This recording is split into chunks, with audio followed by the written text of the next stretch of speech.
In direct response to America's threats, Iran fired its hypersonic ballistic missiles carrying over a ton of explosives, each directly at military targets across central Israel.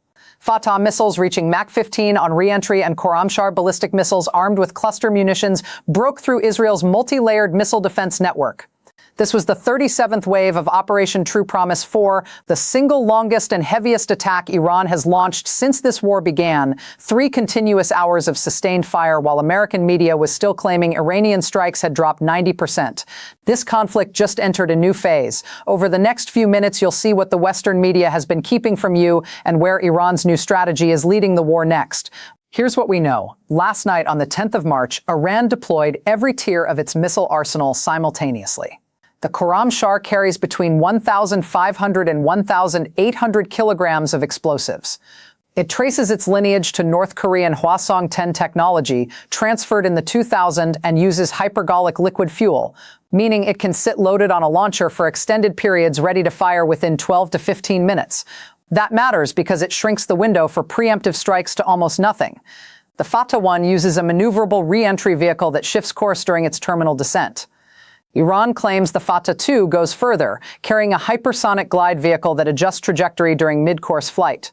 Both are designed to arrive faster and less predictably than anything Israel's defense systems were built to track. And earlier that same day, waves 35 and 36 had already mixed in the Khaybar Shakan, the Ghadar, and the Emad. That is not one weapon getting through. That is 5 different missile systems fired in overlapping waves across a single 12-hour period, each one calibrated to stress a different layer of the defense network. Before we continue, thanks a lot for tuning in. Your support is what keeps this show going, and I appreciate you watching. As always, a pleasure. Make sure to subscribe and like the video so I can keep bringing you these critical updates. Iran's new wave of attacks is not the behavior of an arsenal in collapse. That is a force demonstrating layered capability. The IRGC stated the 37th wave struck the Hillel Satellite Communication Center south of Tel Aviv for the second time in this conflict.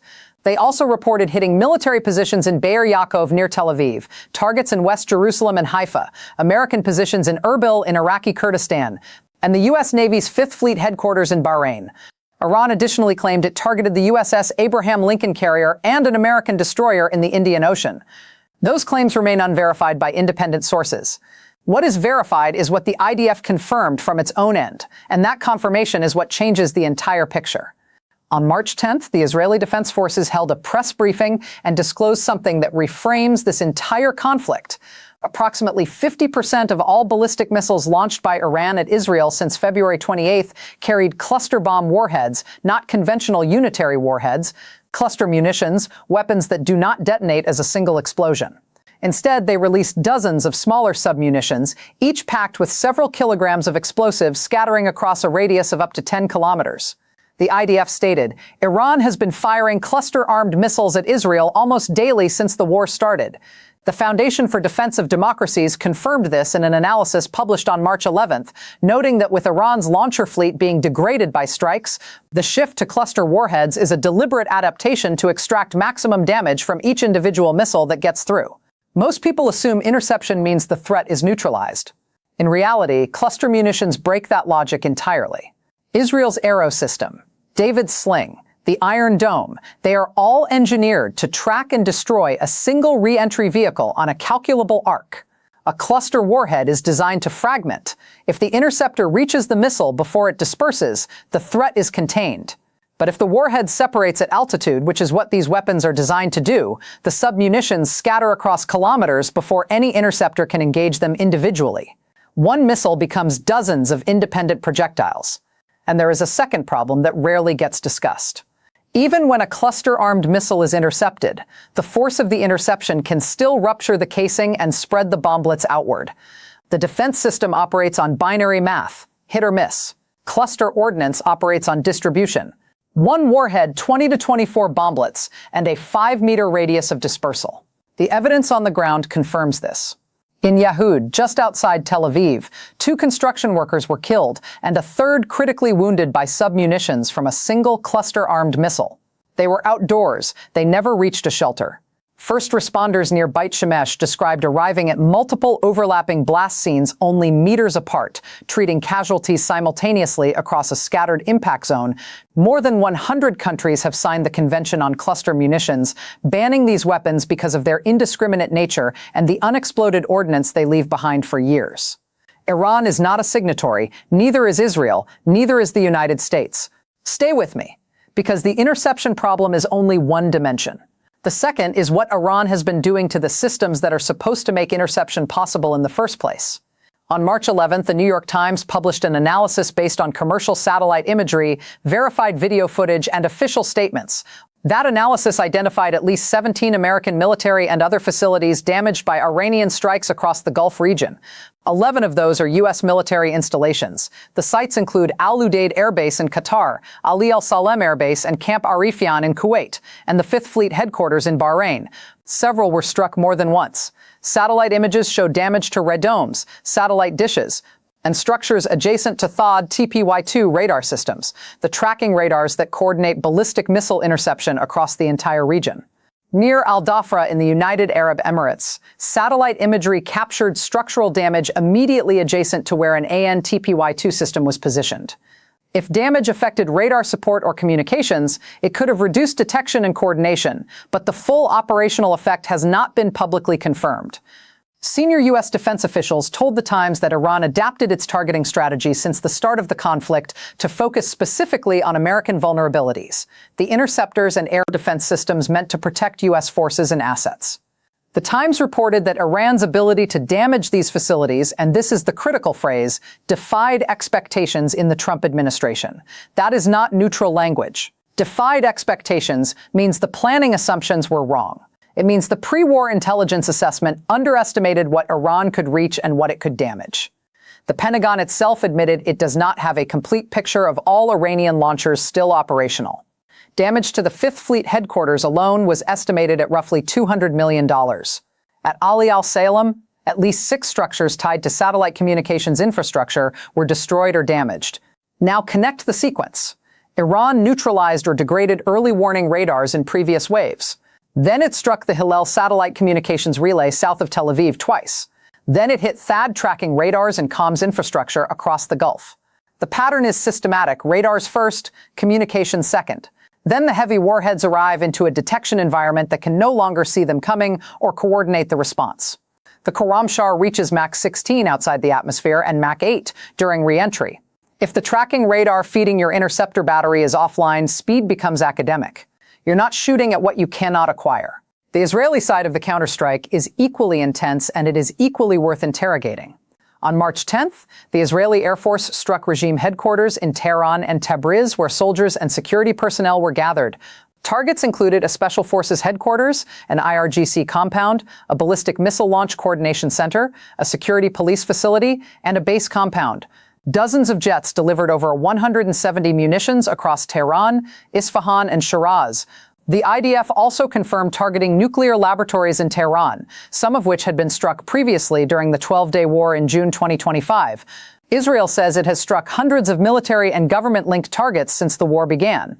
In a single engagement, IDF surveillance detected a missile crew in western Iran preparing to launch.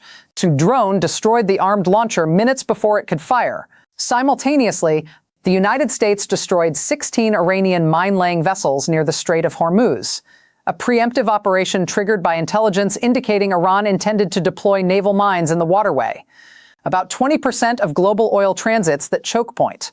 Maersk and other major shipping firms suspended or rerouted key sailings as the conflict endangered transit through the Strait of Hormuz. And there's a second front that matters here. Hezbollah entered the war on March 11th, launching attacks from Lebanon that opened an additional front against Israel. Israel responded with extensive strikes on Hezbollah infrastructure in Lebanon, including targets in Beirut's Dahiya district and Hezbollah-linked financial assets. The cumulative toll on the Israeli side as of March 10th, sourced from the Alma Research and Education Center's daily report.